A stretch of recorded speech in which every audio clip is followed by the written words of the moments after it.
అయితే పక్క 1000 CR అయితే ఎక్స్పెక్ట్ చేస్తున్నాం బ్రో. ఆల్రెడీ మనకి త్రివిక్రమ్ శ్రీనివాస్ గారు ఆల్రెడీ టిల్లు స్క్వేర్ సక్సెస్ ఈవెంట్లో చెప్పారు ఈ సంవత్సరం దేవరనామ సంవత్సరంగా ప్రకటించబోతున్నామని.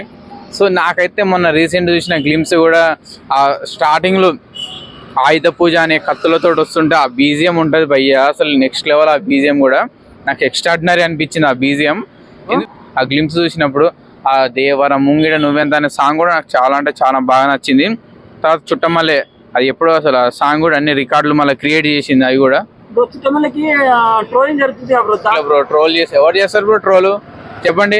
అదేదో కాపీ అంటారు కానీ ఆల్రెడీ మంచి టాక్ వచ్చింది ఆ సాంగ్కి. 100 మిలియన్ దాటి రికార్డు క్రియేట్ చేసింది ఆల్రెడీ అది ఎప్పుడో.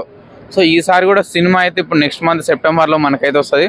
నేనైతే టీజర్ కోసం వెయిట్ చేస్తున్నాను భయ్య, టీజర్ కోసం వెయిటింగ్ చేస్తున్నాను. ఎందుకంటే టీజర్ ఇంకెలా చూపిస్తాడో అసలుకి. ఆయన సైఫ్ అలీ ఖాన్ గారి గ్లిమ్స్ ఆ విధంగా ఉన్నాయంటే అన్నయ్యని అసలు ఏ విధంగా చూడాలి, అసలు ఎట్లా ఉండబోతుందని అసలు ఆతృత నాకైతే పానం ఆగుతలేదు ఫస్ట్ ఆఫ్ ఆల్. ఎందుకంటే ఏ విధంగా చూపిస్తాడో మనకు తెలియదు. ఎందుకంటే కొరటాల శివ గారు ఆల్రెడీ ఆచార్య సినిమా కొంచెం ఫ్లాప్ అయిపోయింది పాపం, అప్పుడు ట్రోల్ చేశారు శివ గారిని.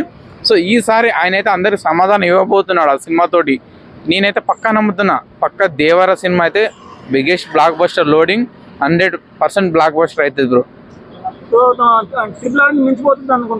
ట్రిపుల్ ఆర్ని మించిపోతుందంటే ఎందుకంటే బ్రో రాజమౌళి గారి సినిమా వచ్చిన తర్వాత అందరికి ఫ్లాపులు వస్తున్నాయని ఒక టాక్ ఉంది ఇండస్ట్రీలో. సో ఈ టాక్ను కూడా ఈసారి బ్రేక్ చేయాలని చాలా పకడ్బందీతోటి దేవర అయితే తీస్తున్నారు. రాజమౌళి గారు చేస్తున్న అంటే రాజమౌళి గారితో తీసిన సినిమా తర్వాత ఫ్లాపులు అవుతున్నాయి. సో ఆ ఫ్లాపులు కూడా ఈసారి అక్కడితో ఆగిపోతున్నాయి, మన తారక్ అన్నయ్య తోటి అయితే ఆగిపోతున్నాయి. సో మనమైతే పక్క దేవరాన్ అయితే రికార్డు క్రియేట్ చేయబోతున్నాం మళ్ళీ.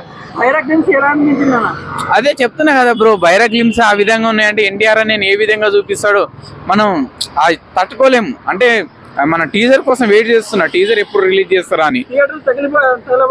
థియేటర్లు తగలబడిపోవడం ఏంది అసలు కోమా, అసలు మొత్తం వేరే నెక్స్ట్ లెవెల్ ఉంటుంది. ఇక ఇదే మన బ్రహ్మరామ థియేటర్లో ఇక వేరే అంటే వేరే సెలబ్రేషన్లు ఉంటాయి.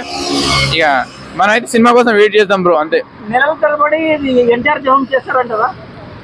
అంటే బ్రో మనం ఏం మాట్లాడకూడదు బ్రో, సినిమా వచ్చినప్పుడు చూపిస్తారు అన్నయ్య ఫ్యాన్స్ ఎట్లా ఉంటారు, ఏ విధంగా చేస్తారు, థియేటర్ సెలబ్రేషన్స్ ఏ విధంగా ఉంటాయి మనం అప్పుడు చూడాలి బ్రో.